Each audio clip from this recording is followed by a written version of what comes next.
Les grandes premières de Sergio Ramos et Marco Verratti avec le PSG, l'improbable mercato de Saint-Etienne, Lyon qui est prêt à vendre Lucas Paqueta et Bruno Guimaraes mais pas à n'importe quel prix, ou encore Thierry Henry qui répond à la rumeur Bordeaux. On en parle tout de suite dans le journal de Made in Foot.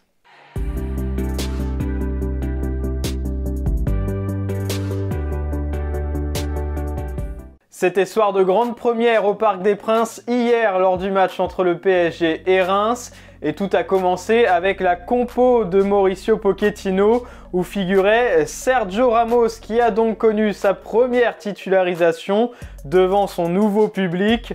Une première qu'il a fêtée avec un but, lui qui n'avait pas encore marqué sous le maillot parisien. Signe que l'Espagnol monte en puissance et peut enfin enchaîner les matchs sans blessure. Une excellente nouvelle pour Paris, à 3 semaines d'affronter le Real Madrid en 8e de finale de la Ligue des Champions. L'autre bonne nouvelle de la soirée, c'est le retour de Léo Messi.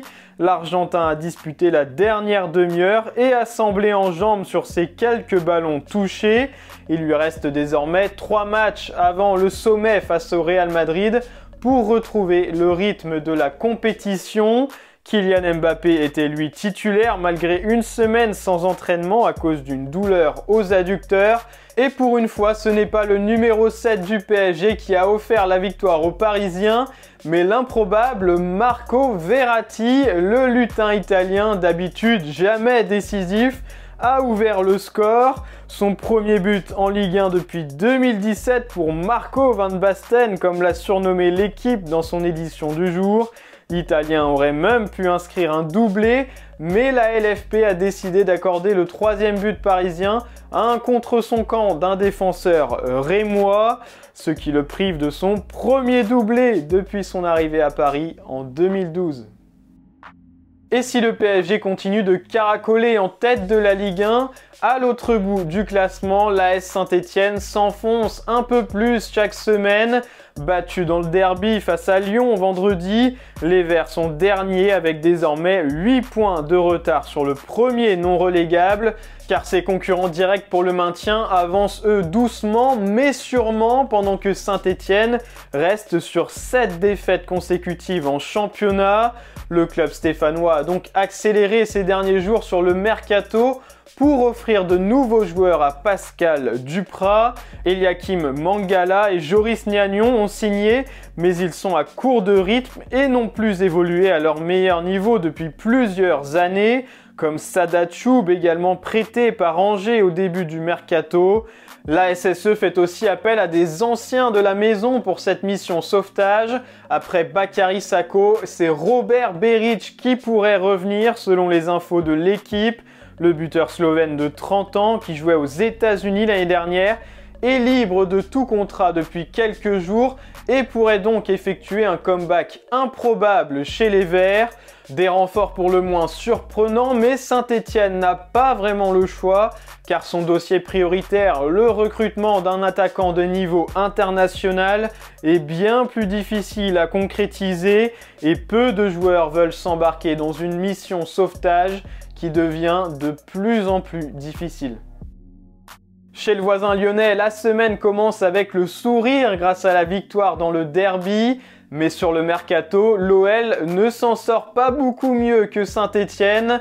La piste prioritaire de Peter Bosz s'est envolée ce week-end avec la signature de Sardar Azmoun au Bayer Leverkusen. Et une autre mauvaise nouvelle pourrait arriver d'ici l'été prochain selon le média Goal Brésil, voire même 2 mauvaises nouvelles puisque Lyon pourrait vendre ses 2 Brésiliens Lucas Paqueta et Bruno Guimaraes. Pour des raisons financières, évidemment, Jean-Michel Aulas espère en tirer 125 millions d'euros en valorisant Paqueta à 80 millions et Guimaraes à 45. Si l'opération serait excellente pour le budget lyonnais avec des joueurs achetés 20 millions, l'OL se retrouverait très affaibli sur le plan sportif.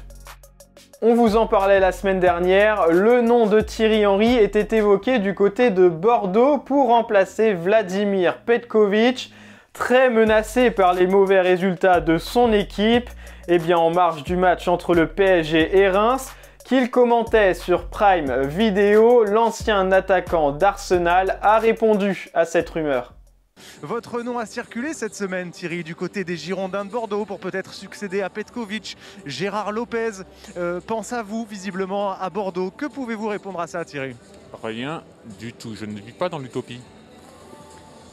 Oh le mec, vas-y, lâche l'info, on est entre nous là. En plus, t'as vu, Yang, il a essayé de marquer des buts un peu comme toi et peut-être il s'est dit, Thierry va arriver, je vais lui faire voir de quoi je suis capable. Franchement, là, je ne sais pas quoi vous répondre. Je ne vis pas dans l'utopie.